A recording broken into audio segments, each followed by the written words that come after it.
کرنا چاہتا تھا اور کچھ رمضان کے حوالے سے 15 شعبان کی رات میں ہمارے ملکوں میں جو ہمارے عجمی ملک ہیں اس میں وہ کچھ ہو رہا ہے جو نہ میرے نبی نے کیا، نہ صحابہ نے کیا، نہ تابعین نے کیا۔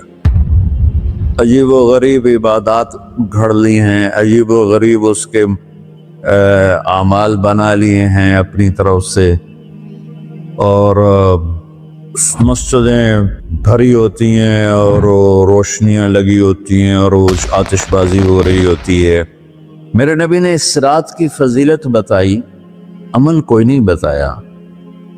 جیسے یہاں کوئی صلاۃ تسبیح کی جماعت کرا رہے ہوتے ہیں، کوئی اجتماعی تہجد پڑھ رہے ہوتے ہیں، کوئی دیگیں چڑھا رہے ہوتے ہیں، کوئی آتش بازی کر رہے ہوتے ہیں، تو وہ اس میں اتنا غلو ہو گیا ہے کہ یہ بھی ٹھیک نہیں۔ اور کچھ علماء نے اس کے رد میں اس کا اتنا انکار کیا ہے کہ اس رات کی کوئی فضیلت ہے ہی نہیں، یہ بھی ٹھیک نہیں۔ اس بیچ کا راستہ، اس رات کی فضیلت میں جتنی احادیث ہیں وہ ضعیف ہیں، لیکن اتنی کثرت سے ہیں کہ ان سب کا مل کر کیا ہے کہ اس رات کی کوئی فضیلت ہے ہی نہیں، یہ بھی ٹھیک نہیں۔ اس بیچ کا راستہ، اس رات کی فضیلت میں جتنی احادیث ہیں وہ ضعیف ہیں، لیکن اتنی کثرت سے ہیں کہ ان سب کا مل کر جمع ہو کر کم از کم وہ حسن لغیر ہی تک تو پہنچ جاتی ہیں۔ اور ابن عثیمین رحمۃ اللہ علیہ نے بھی یہ لکھا ہے کہ زیادہ سے زیادہ ان احادیث کے مجموعے سے، چونکہ اگرچہ ضعیف ہیں لیکن کافی زیادہ ہیں، تو وہ حسن لغیر ہی تک پہنچ جاتی۔ تو حسن لغیر ہی سے کوئی عمل ثابت نہیں ہوتا، عمل ثابت ہوتا ہے صحیح حدیث کے سے۔ ایک احادیث کی کثرت سے روایات اور ایک امت کا عمل، کہ امت کا بہت بڑا طبقہ صدیوں سے اس رات کا اہتمام کر رہا ہے، لیکن کچھ عرصہ پہلے تک اہتمام تھا دن میں روزہ رکھنا، رات کو کوئی نوافل پڑھ لینا، کوئی دو چار زیادہ پڑھ لینا، لیکن اب یہ ڈھول تماشے جو اب شروع ہوا ہے اس کا تو کوئی وجود ہی کوئی نہیں ہے۔ تو اس رات کو اللہ تعالیٰ نے مبارک بنایا، اور حدیث پاک میں آتا ہے کہ اللہ تعالیٰ اس رات میں ساری دنیا کے لوگوں کی بخشش فرماتا ہے سوائے 5 آدمیوں کی۔ 5 کے سوا سب اہل ایمان کی بخشش ہو جاتی۔ مشرک، المشرک پہلا مشرک، دوسرا مشاحن، مشاحن کیسے کہتے ہیں؟ دل میں بغض رکھنے والا، کینہ رکھنے والا۔ تیسرا مسبل ازارہ، اپنا پہلا مشرک، دوسرا مشاحن، مشاحن کیسے کہتے ہیں؟ دل میں بغض رکھنے والا، کینہ رکھنے والا۔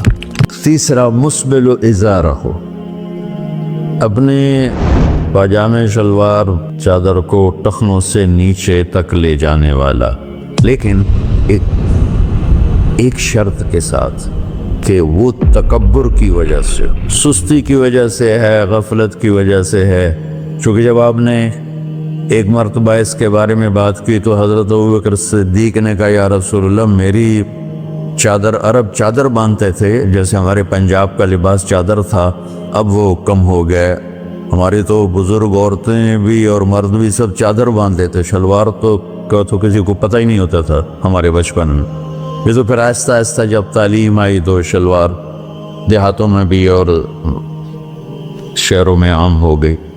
تو اگر وہ اس لیے لٹکا رہا ہے کہ طبیعت میں تکبر ہے، پھر اس وعید کا وہ حقدار ہے۔ اگر ویسے اس کی نیچے جا رہی ہے تو میرا مالک ایسا، وہ تو ہے ہی رحیم و کریم، ہے ہی رحیم و کریم، ہے ہی رحیم و کریم، صرف شلوار نیچے لٹکانے سے وہ اتنی شدید سزا دے۔ اگر اس کے پیچھے تکبر ہے پھر ہے، یہ تکبر نہیں ہے تو انشاءاللہ وہ اس سے محفوظ ہوگا۔ تو اپنی چادر کو لٹکانے والا، لیکن بشرط تکبر۔ کتنے ہو گئے؟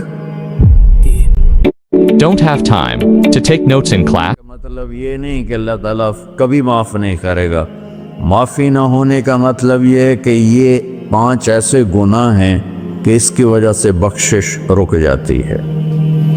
اگر وہ شرک سے نکل آئے، وہ کینہ سے نکل آئے، وہ تکبر سے نکل آئے، وہ والدین کی نافرمانی سے نکل آئے، شراب چھوڑ دے، تو ان کی بھی بخشش ہو جائے۔ جب کوئی توبہ کرے گا فوراً بخشش ہو جائے گی۔ نہ 15 شعبان کی ضرورت ہے، نہ لیلۃ القدر کی ضرورت ہے، نہ بیت اللہ جانے کے ساتھ توبہ کی شرط ہے۔ جہاں بھی وہ بیٹھ کے توبہ کرے گا، جس لمحے میں کرے گا، اسی وقت اس کی توبہ قبول ہوگی اور اللہ اس کے پچھلے سارے گناہوں کو معاف فرما دے گا۔ دن کا روزہ، رات کا قیام، زیادہ قیام سے مراد نوافل ہیں، کوئی گھر میں پڑھ لے، کوئی مسجد میں پڑھ لے۔ نوافل، نفلی عبادات گھر میں ہی افضل ہوتی ہیں۔